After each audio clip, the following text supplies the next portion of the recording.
Jean-Michel Vernochet, bonjour à toutes et à tous, bonjour Jacques. On se retrouve donc aujourd'hui avec Jean-Michel Vernochet pour présenter son nouvel ouvrage qui s'appelle Les fiancés de la mort et qui sort aux éditions Sigest le 15 février, c'est ça? Exactement. Alors, est-ce que vous pouvez nous présenter votre ouvrage dans les grandes lignes? Alors, ça part du 11 septembre. Oui. J'assiste en direct à cet avion qui s'encastre, si tant est que ça ne soit pas un hologramme. Monsieur non, parce que personne, même M. Trump, je rappelle qu'en 2011, M. Trump nous a bien expliqué que, ayant lui-même dirigé des ingénieurs pour la construction de la Trump Tower, les poutrelles d'acier ne peuvent pas céder sous l'impact d'un avion. Voilà. Et encore moins fondre à la température dégagée par la combustion du kérosène, l'inflammation du kérosène. Donc M. Trump était déjà, de ce point de vue, tout à fait révisionniste. Alors bien sûr, on ne met pas l'accent là-dessus, mais ceux qui auront envie de gratter peuvent le faire. Donc nous partons du 11 septembre, qui est coup d'éclat, coup d'état planétaire, et à partir de là, tout va s'enclencher, puisqu'au lendemain du 11 septembre, il y a un fameux général que tout le monde connaît, dans les couloirs du Pentagone, qui dit « ça y est, nous sommes partis en guerre contre cet État ». Général Wesley Clark. Wesley Clark, qui est pourtant un homme du sérail, comme on dit, qui va nous expliquer qu'il va y avoir des guerres. Alors, il n'y a pas une guerre contre le Pakistan pour l'instant, mais il y en a une contre la Libye, il y en a une en cours contre la Syrie, contre l'Irak, contre le Yémen, contre la Somalie. C'était Papa Bush, hein, c'était avant, ça avait déjà démarré. C'est M. Kouchner avec son sac pas de blé, mais le sac de riz. C'était le Soudan qui était, je crois, dans la liste. Le Soudan était dans la liste. Bah, de toute façon, le Soudan a été morcelé. Il y a eu le Darfour, mais le Darfour, c'est comme le Donbass, ça peut très bien ressurgir. Je signale qu'on doit pouvoir trouver sur la toile, j'avais écrit un article tout à fait remarquable sur la question du Darfour, un article comme j'en ai jamais vu d'autre, donnant tous les tenants et les aboutissants. C'est une guerre de l'eau, c'est une guerre entre nomades et sédentaires, et il y aurait une mer souterraine sous le Darfour dont personne ne parle, mais qui a été repérée par des experts allemands. Alors, mon livre part à partir du 11 septembre, puisque c'est le démarrage, au fond, peut-être, de cette troisième ou de cette quatrième guerre mondiale, qui ne dit pas exactement son nom. Alors troisième, vous dites troisième ou quatrième, puisque selon certains théoriciens américains, la troisième guerre mondiale a été la guerre froide, et que donc la quatrième guerre mondiale est cette guerre contre le terrorisme, cette guerre infinie contre le terrorisme international. J'ai compris que la guerre froide avait été une guerre mondiale le jour où... alors on se croit savant, mais il n'y a pas pire ignorant que celui qui croit savoir. J'ai découvert qu'en Angola, il y avait eu jusqu'à 300-400 000 Cubains qui avaient combattu. Alors, on va dire que je me trompe, que ce n'est que 200 000, mais la guerre d'Angola a été une guerre à dimension continentale et à dimension mondiale. Or, aujourd'hui, la guerre de Syrie est une guerre mondiale. Vous avez 100 nationalités parmi les mercenaires, vous avez des coalitions, 2, 3, 4 coalitions qui sont concurrentes, rivales souvent, qui participent, qui ne soutiennent pas exactement les mêmes camps dans un imbroglio effroyable, inextricable. Nous avons une guerre mondiale en réduction, de même que la guerre d'Espagne, avec ses brigades internationales, a été le détonateur, le précurseur ou le vestibule de la Seconde Guerre mondiale. Donc les groupes terroristes, le terrorisme est l'arme de cet impérialisme qui a été utilisé à partir du 11 septembre 2001 pour abattre ces 7 pays qui étaient dans la liste que l'on avait donnée à Wesley Clark au Pentagone. Est-ce que c'est votre thèse? Est-ce que c'est ça que vous essayez de mettre en évidence? Armes et prétexte, armes et motifs. Je m'inquiète un peu quand j'entends aujourd'hui, dans l'entourage de Trump, dire que l'Iran est le premier État terroriste du monde. Il faudrait nous le dire, il faudrait nous le prouver. Pourquoi? Parce que l'Iran intervient aux côtés des chiites irakiens. Enfin, je ne sais pas pourquoi on dit ça, je ne sais pas sur quoi on se fonde. Non pas que les pasdaran iraniens soient des anges de vertu, que l'Iran n'intervienne nulle part. Enfin, pas plus que les États-Unis. Est-ce que ce n'est pas pour faire plaisir justement en fait à l'État d'Israël que Donald Trump se lance dans ces attaques verbales contre l'Iran qui ne seront suivies de pas grand-chose, comme Michael Flynn, qui est un de ses conseillers, et qui a mis en garde Téhéran, mais mettre en garde contre quoi, on ne sait pas. Ce ne sont que on dirait que ce sont des déclarations pour calmer les Israéliens. Ça fait partie de l'explication, c'est certain. Il faut... On passe un peu de baume sur les plaies, après les mesures de M. Obama concernant le gel des colonisations, mais de toute façon, quand on regarde la carte, que reste-t-il à un hypothétique État palestinien? Il ne reste rien. Alors au fond, l'administration Trump ne fait que constater un état de fait. Bon, mais passons là-dessus, ce n'est pas notre propos. Oui, mais cela va au-delà. Alors, on a eu beaucoup utilisé un essai de missile, qui d'ailleurs, à ma connaissance, je peux me tromper, était un missile très courte portée, un missile, une arme de théâtre, 300 km. Arme de théâtre, ça va de 100 à 300 à peu près, de 300 km, même pas de moyenne portée, 300 km, qualifié par la presse de missile à longue portée. Après ça devenait un missile balistique, mais un missile balistique c'est 10, 12, 15 000 km, c'est pour frapper les États-Unis. De même que bouclier antimissile avait été déployé en Europe orientale pour contrer de soi-disant attaques contre les États-Unis de missiles balistiques iraniens qui n'existent pas. Seuls les Chinois ont peut-être des vecteurs d'une telle portée ou d'une telle capacité.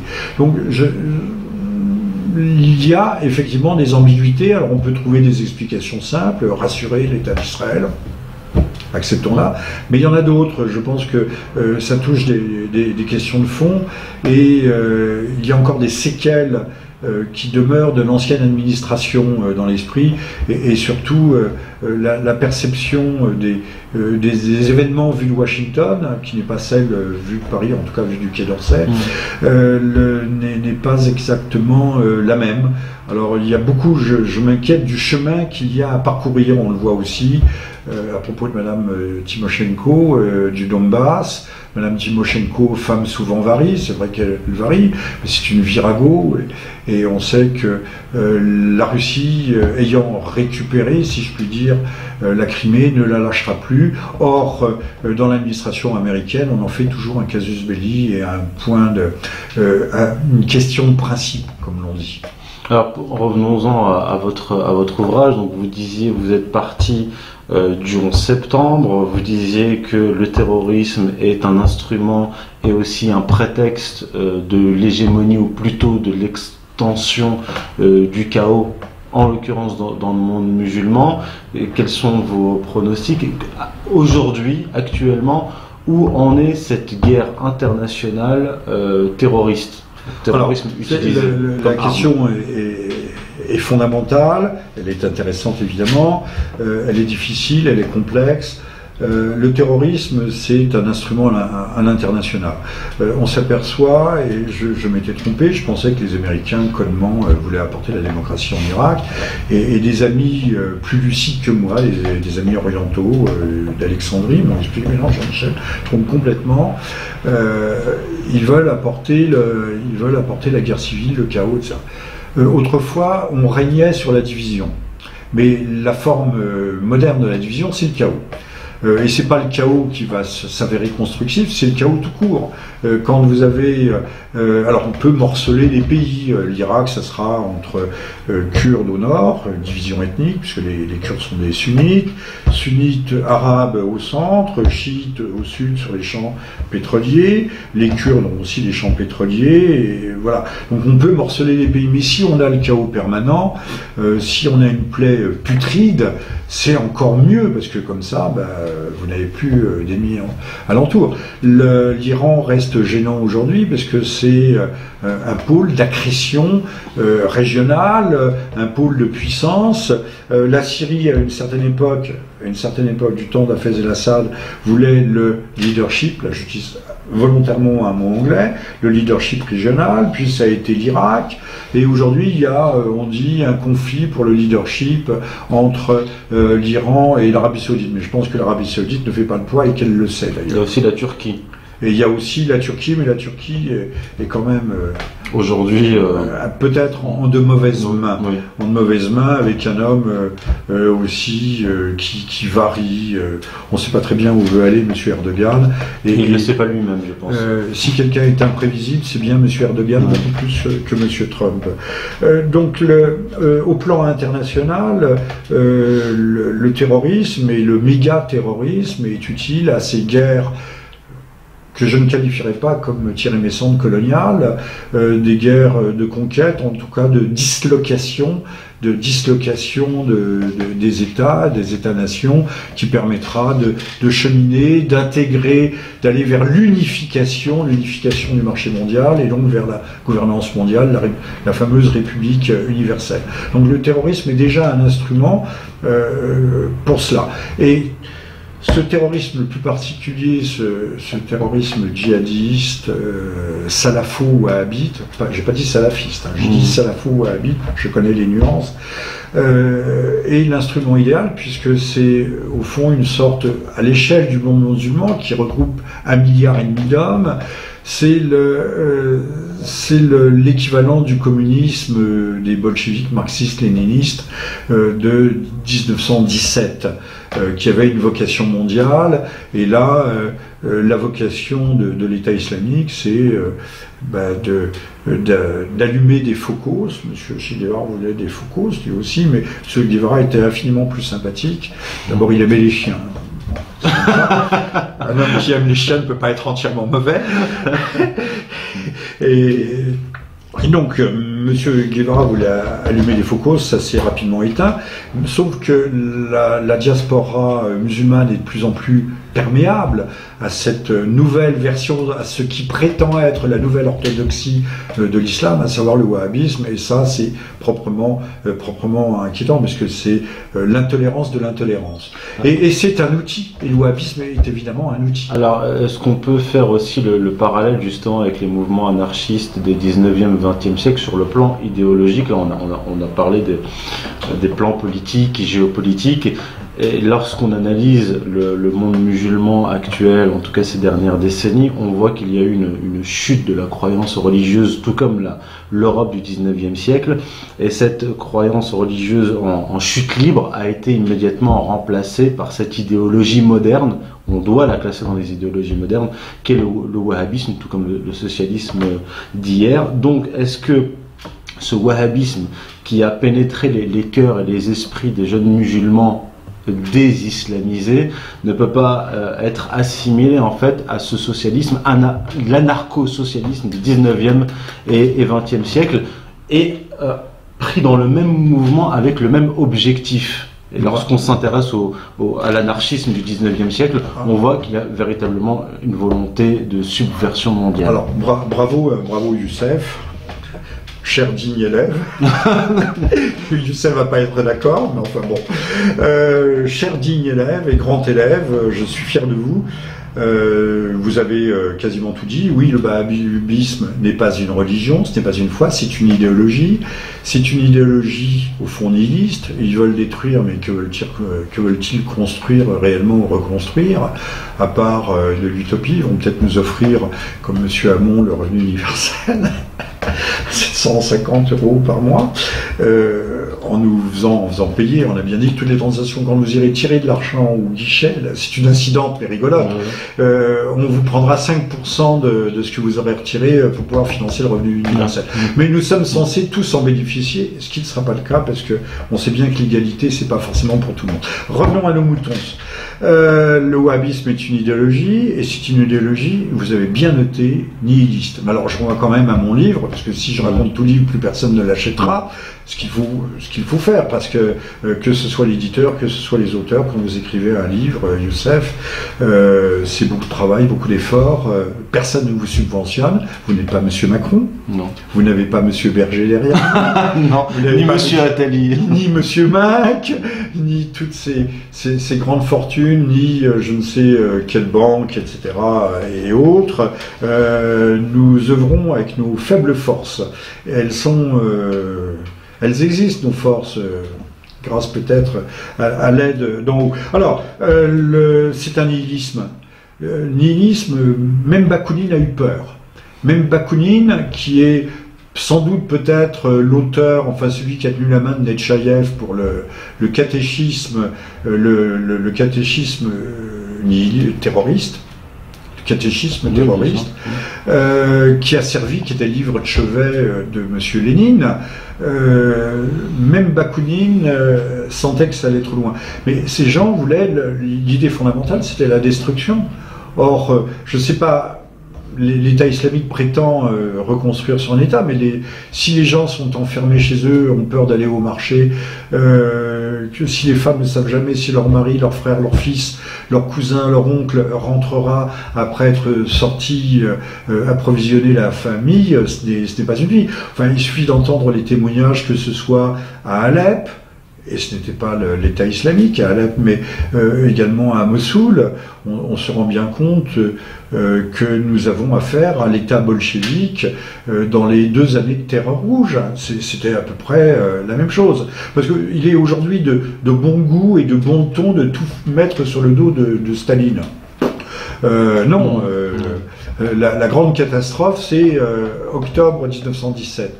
Alors, oui, le wahhabisme, le salafo-wahhabisme, djihadiste, takfirisme, qui veut s'imposer, et vous avez bien noté, j'insiste là-dessus, sur le fait que les jeunes qui sont le plus perméables sont désislamisés. D'ailleurs, on le voit que les suicidaires, je ne sais pas s'ils veulent se racheter, mais sont souvent ceux qui ont succombé aux pires turpitudes de la société de consommation, donc des caïras, des débauchés, des viveurs, appelons-les comme on voudra. Ces gens sont d'islamisés, on peut même dire, pour parler comme une ding-tong, déculturés. Ils n'ont plus de culture. D'ailleurs, est-ce que les islams, pardonnez-moi, les oulémas sont eux-mêmes véritablement formés ont-ils la capacité de conduire l'islam dans sa confrontation à la modernité? Parce que là, il y a un vrai problème. Sans doute faut-il, alors ça serait un autre débat, réouvrir les portes de l'ijtihad, c'est-à-dire de l'exégèse coranique, non pas pour adapter le Coran, comme on voudrait adapter l'Église. Ce que veulent faire les réformistes, ce qu'il ne faut absolument pas faire, mais pour éclairer véritablement le message, puisque vous l'appelez le message, n'est-ce pas? Hein, donc, le terrorisme sert également, c'est un instrument merveilleux de politique intérieure. Un bon petit attentat remonte dans les sondages. Ça n'a pas suffi pour maintenir M. Hollande et consolider M. Valls, pour les maintenir à flot, mais on voit qu'il y a un usage aussi intérieur, et donc beaucoup se posent des questions qui ne sont peut-être pas, qui ne seront toujours non vérifiables, mais qui ne sont pas forcément illégitimes sur des opérations sous faux drapeau, à savoir y a-t-il des tireurs de ficelles? Comment expliquer les zones d'ombre? Alors, les anti-conspirationnistes ne veulent plus qu'on éclaire les zones d'ombre ou qu'on se pose des questions. Il ne faut plus être cartésien. Vous avez vu comme moi, je m'arrête ici, que le Monde vient de sortir un espèce de blog qui va vous dire ceux qui pensent bien et ceux qui pensent mal. Et puis d'autres médias avec lui.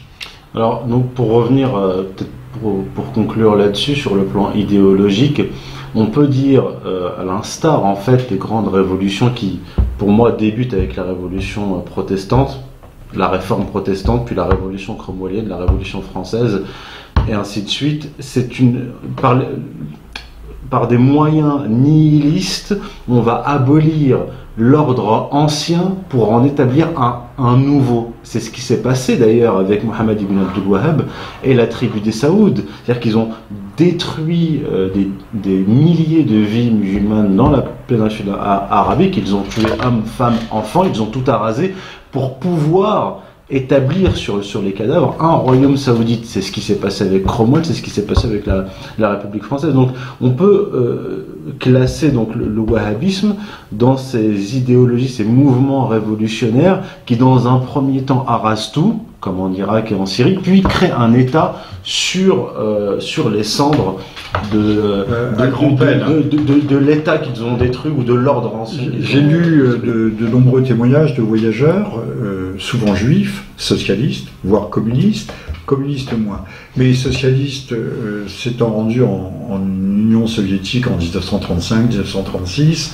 on produisait énormément d'armement, l'effort de guerre était colossal, et les ouvriers parfois n'avaient même pas de cuillère ou de fourchette pour manger à la cantine de leur usine. Ils mangeaient. Mais ce n'était pas le cas de toute la population, puisque la misère sévissait. Cette politique de la tabula rasa, je l'illustre, j'ai lu un livre un peu curieux, dont je pourrais, le cas échéant, donner les références, d'un homme qui, en 1935, se paye un voyage du soviétique à grands frais, parce que le taux de change est extraordinairement faramineux, coûteux. Et un dimanche, il n'y avait pas de jour de congé, il n'y avait pas de dimanche, mais enfin bon, un jour de congé ou un jour de fête, puisque on travaillait par dizaines. On travaillait par dizaines, donc le dimanche avait été aboli. Il se place sur un pont et il voit passer toutes sortes de pionniers, d'autres, les travailleurs des usines qui se rendent à je ne sais quelle grande fête du parti. Et il demande à son guide, il dit « Mais je ne comprends pas, je ne vois ici que des hommes très jeunes, ayant moins de 30 ans, enfin des hommes, pardonnez-moi, et des femmes de moins de 30 ans, comment se fait-il » Alors on ne lui répond pas. Et puis après, il repose la question plusieurs fois, mais on dit parce que les autres sont partis. Alors on lui explique, soit ils ont immigré, enfin tous n'avaient pas immigré, je vais préciser ce que je suis en train de dire, soit ils ont, en ce moment, ils ont été déportés, soit ils ont été carrément éliminés. Donc exil, déportation, immigration. Mais ce qu'il y a d'intéressant là-dedans, c'est qu'il ne s'agissait pas d'aristocrates, de bourgeois, de représentants de l'Ancien Régime, il s'agissait de plusieurs classes d'âge, de façon indiscriminée. Donc la Révolution a pu s'établir sur la liquidation de classes d'âge. Et on sait que la Terreur rouge a fait beaucoup plus de, enfin infiniment, ils étaient plus nombreux d'ailleurs, de morts chez les paysans et chez les ouvriers, c'est par centaines de mille et centaines de mille chez les ouvriers que chez les aristocrates qui de toute façon étaient en nombre limité et qui sont partis quand ils l'ont pu. Donc la tabula rasa, c'est on va reconstruire à partir du néant. C'est pourquoi il faut détruire, bousculer de fond en comble. Et d'ailleurs, notre régime socialiste a bien compris, puisque on prend les enfants dès l'âge de 4 ans à l'école et on va leur expliquer que le sexe est une construction sociale et donc il n'y a pas de sexe, qu'il n'y a pas de race, qu'il n'y a pas d'ethnie, qu'il n'y a pas de culture, qu'il n'y a rien. Et on va essayer de créer une sorte de gloubi-goulba extraordinaire de salade russe ou de salade niçoise, sans jeu de mots aucun avec ça, mais sauf que ça ne marche jamais et que le malheur est au bout de la rue. Donc pour conclure, à l'appui de votre ouvrage, quel est l'avenir donc du terrorisme international? Est-ce qu'il va finir comme ces idéologies révolutionnaires des 19e et 20e siècle, c'est-à-dire dans le chaos qu'ils ont eux-mêmes produit? Il y a des gens qui prennent le pouvoir, ils le perdent, quand ils le perdent, ils ne sont pas contents. Les idéologies du XIXe siècle ne sont pas mortes, elles sont toujours vivantes. Et je pense qu'elles vivront d'ailleurs assez longtemps, parce qu'il y a... Elles se transforment. Elles se transforment, il y a en l'homme une part mauvaise, une part d'appétence. Le diable est tentateur, c'est bien connu. Le marxisme n'est pas mort, le marxisme-léninisme n'est pas mort, et je ne parle pas de la Chine populaire, en l'occurrence, ni du Vietnam. Les idées sont toujours là, on voit bien qu'il suffit de raconter n'importe quelle connerie, comme Monsieur Hamon, on va vous faire un revenu universel, donc le droit à la paresse, le droit au parasitisme, pourquoi pas. Qui produira l'argent, on ne sait pas. Je ne parle pas des bourgeois, là, je parle des classes laborieuses. Donc ce qui restera du monde ouvrier jusqu'en haut de la société, tous les cadres de la société, mais tous ceux qui produisent devront produire cet argent. L'argent, on n'est pas à la banque européenne, à la fameuse BCE. On ne crée pas, c'est pas la planche à billets qui tourne pour produire des milliards, 80 milliards actuellement par mois. Donc on continue à nous dire, alors le tabac c'est mauvais pour la santé, l'alcool aussi, la charcutaille, la viande, tout est mauvais pour la santé, mais par contre on va vous libéraliser le hashish. C'est c'est pas Orwell, c'est le meilleur des mondes d'Huxley, où il y avait le saumon, hashish plus neuroleptique. Vous noterez avec moi que le hashish qui est déjà quasiment en vente libre avec le hashish thérapeutique. Oui. Je sais pas si c'est du bio. Je sais pas si c'est... Vous savez qui le produit? Israël. Ah, intéressant. Information intéressante. Voilà. Bon, donc la terreur a de beaux jours devant elle. Ça restera une variable d'ajustement, en tout cas un moyen. La terreur permet de resserrer, le cas échéant, bien faire voter les gens. Et puis il y aura de temps en temps, périodiquement, un Lusitanien, un Pearl Harbor, un bateau qui sautera dans le golfe, une attaque dans le golfe du Tonkin ou dans la rade de la Havane. Et nous aurons donc des prétextes à guerre et des prétextes à l'intervention. Nous ne sommes pas sortis de l'auberge. Bon, ça sera le mot de la fin là. Donc je rappelle que votre ouvrage s'appelle Les fiancés de la mort et le sous-titre est Les stratèges de la terreur globale. Qui sort le 15 février. C'est-à-dire dans quelques jours. Voilà.